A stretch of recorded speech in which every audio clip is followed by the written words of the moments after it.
What if I told you that a former disgraced CNN anchor just committed what many legal experts are calling a federal crime, live on camera, actually filming himself doing it, thinking that he was protected by the First Amendment?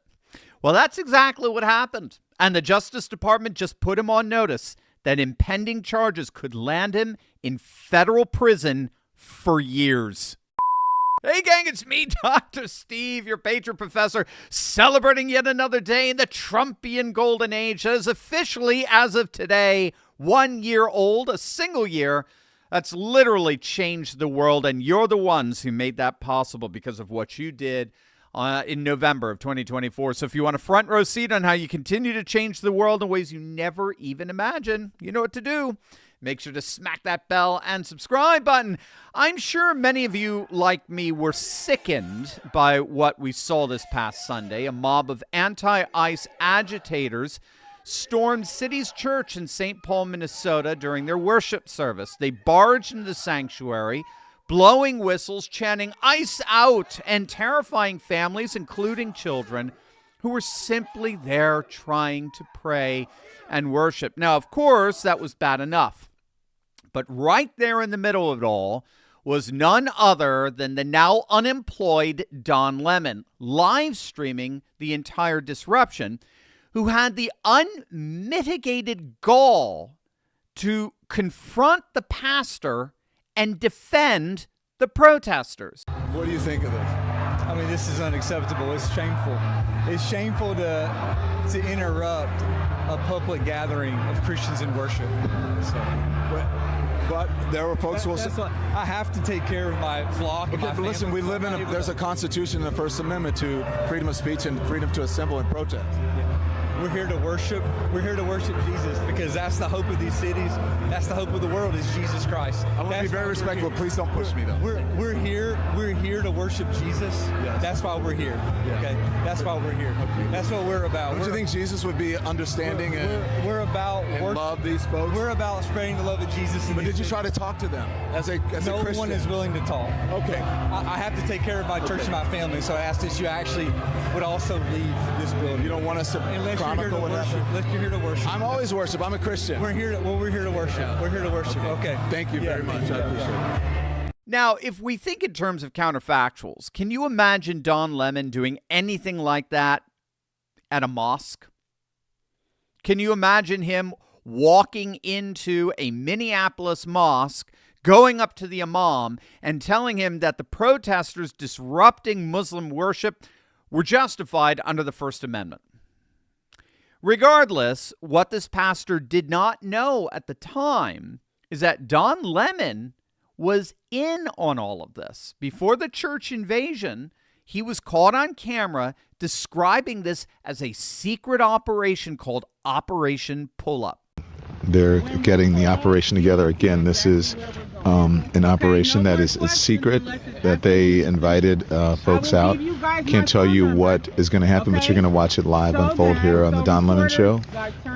There are for this reason,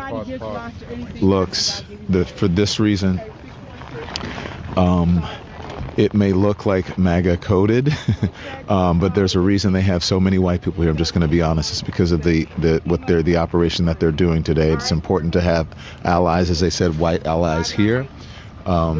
So that is what I could say. I turned our camera off of them because they're giving some critical information here. Now, besides Lemon's embarrassingly absurd racist obsession with whiteness, what you just saw there was nothing less than a man chronicling the evidence for his own prosecution. He admitted on camera that he knew a disruption was coming. He knew where they were going, and he deliberately embedded himself in that mob.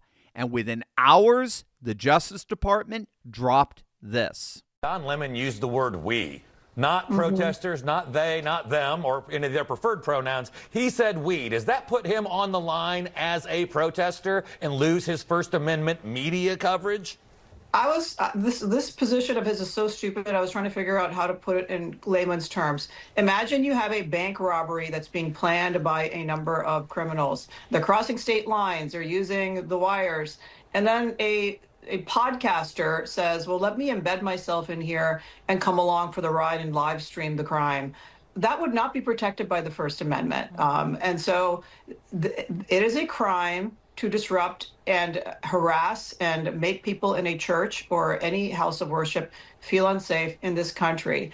And when you're part of that planning and show up and ride along and laugh outside about and make commentary outside about how disrupting and putting people in fear is literally part of protest and part of the plan,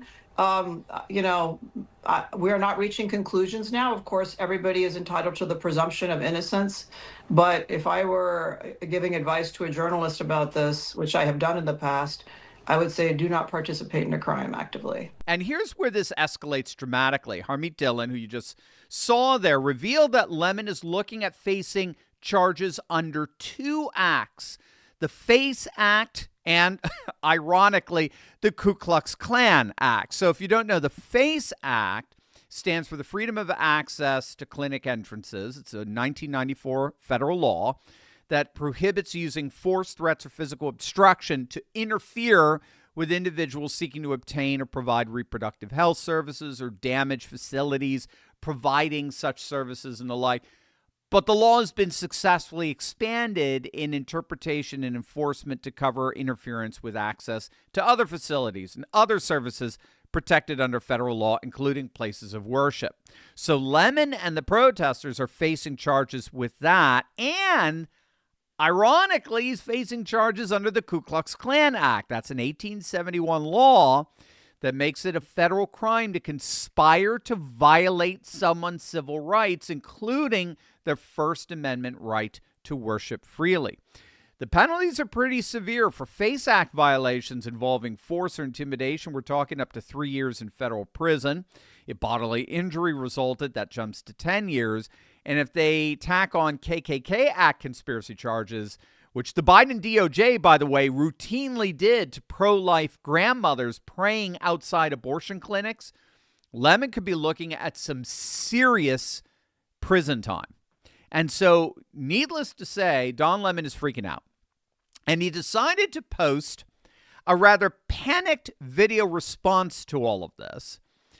And all it ended up doing was further strengthen the case against him. Wait until you see this.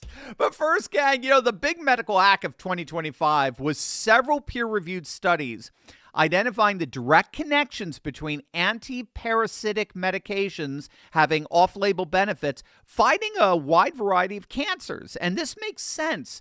The connection between tumor growth and parasites has been known for years. Now, while the CDC remains silent, they've admitted that millions of Americans suffer from parasitic infections that often go undetected or undiagnosed. This is why Dr. Peter McCullough, Chief Scientific Officer at the Wellness Company and the world's most published cardiologist, says these studies make a clear case to do at least one medical-grade parasite cleanse every year. Well, the Wellness Company's proprietary USA compounded ivermectin and mebendazole is a doctor-prescribed gold standard combination dose designed to help the body eliminate parasites plus other incredible benefits. Each bottle contains 90 capsules, enough to complete 4 21-day cleanses. This high-strength formula cannot be found at your local pharmacy, but the Wellness Company removes all the red tape by making the process fully digital. Fill out a quick intake form, a doctor reviews it, and your medical-grade parasite cleanse arrives in a week. It's time for New Year, New You reset and own your health. Head to twc.health/Turley and use code Turley to save $90 off plus free shipping. USA residents only.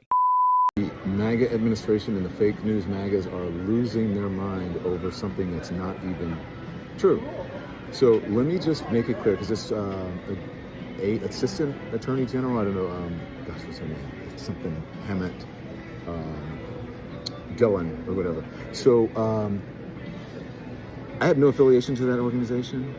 I didn't even know they were going to this church until we followed them there. We were there chronicling protests.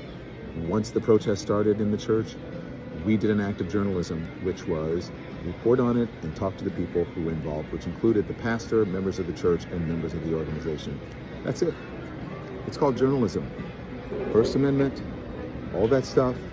For all of you people who believe in the First Amendment, absolutist, there you go. So why don't you talk to the actual person who is in charge of the organization and whose idea it was to have the protests at the church before you start blaming me for stuff for which you have no idea. Thank you for your attention to this matter. Now, you'll notice immediately that Lemon is changing his tune there, right? You heard what he said before in that parking lot before they entered the church, right? He knew exactly where they were going. He claimed to know what they were doing and what it was all about, but he couldn't tell us now. We would find out in due course. Now he's saying he had no idea what they were going to do. He had no idea where they were going. And when he found out that it was interrupting a church service, he decided, as a member of the press, as a journalist, to chronicle the protests once they got there. But the internet never forgets. And now his own words that we heard earlier are destroying that defense. But if you could believe it, it gets even worse. He just couldn't stop digging. So there is a certain degree of racism there, and there's a certain degree of entitlement. I think people who are, in the religious groups like that, it's not the type of Christianity that I practice, but I think that they're entitled, and that entitlement comes from a supremacy, a white supremacy. And they think that this country was built for them, that it is a Christian country, when actually we left England because we wanted religious freedom. It's religious freedom, but only if you're a Christian and only if you're a white male, pretty much. And so, yeah, I absolutely 100%, but it's an intimidation tactic. And, I said, I don't understand how I've become the face of it when I was a journalist. I do understand that I'm the biggest name there. And I'm also, as I was on with my producers this morning, you and Kylie talk all the time. My producers were saying, I said, how did I become the face of this? And my producer said, Don, you're a gay black man in America and you have a platform and you're the biggest name. Of course, you're going to be the person that they single out and they're going to make the headline because it plays to their base, and their base is full of racist, bigoted homophobes like Nicki Minaj, by the way. My heavens. What an embarrassingly shameless narcissist. And Nicki Minaj, the pop star, she came out against him and what he did. She excoriated him. And ironically, clapped back at her while talking about white supremacy. But again, narcissism has a definite way of clouding judgment, as we can see. What you just heard there is a perfect example of how Don Lemon is literally digging his own grave. As my namesake, the law professor Jonathan Turley, pointed out, what you just witnessed there was Don Lemon actually perfecting the prosecution's case against him. And it's devastating. The statement you just heard there could easily be used by federal prosecutors as Exhibit A in their file right now. You just heard Don Lemon say explicitly that these worshipers were targeted for their faith. They were targeted for the kind of faith they practice. He openly stated that they were targeted precisely because of their religious values. I mean, he's saying it on tape. This is exactly what prosecutors need to charge Lemon under the FACE Act. The FACE Act, remember, prohibits the use or threat of force and physical obstruction that injures, intimidates, or interferes with a person seeking to exercise their First Amendment rights of religious freedom at places of religious worship. That's something that's actually very hard to prove, that somebody intended to obstruct the free exercise of religious worship, unless, of course, you have a borderline illiterate narcissist who openly admits it on tape.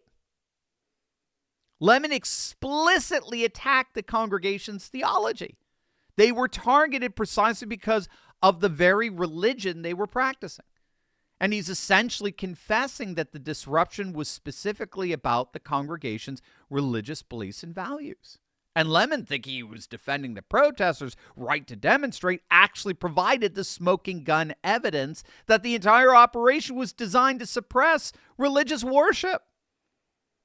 That's not civil disobedience. That's not journalism. That's a federal crime under 2 separate statutes, FACE Act and Ku Klux Klan Act of 1871, which makes it illegal to conspire to deny anyone their constitutional rights, including the right to worship freely. So it really does look as if Don Lemon inadvertently stepped in it again and again and again. What's the first rule when you find yourself in a hole? Well, it's the rule that Don Lemon, narcissist par excellence, ignored. And that dismissal looks like it's about to land him in prison. And it couldn't have happened to a nicer guy. If you love seeing faith, family, and freedom winning again, you'll love Turley Clips. These are short, uplifting highlights from our show filled with stories of renewal, courage, and hope that prove a new conservative age is rising every single day. Subscribe to Turley Clips today and stay inspired, encouraged, and connected to a movement that's building a brighter future.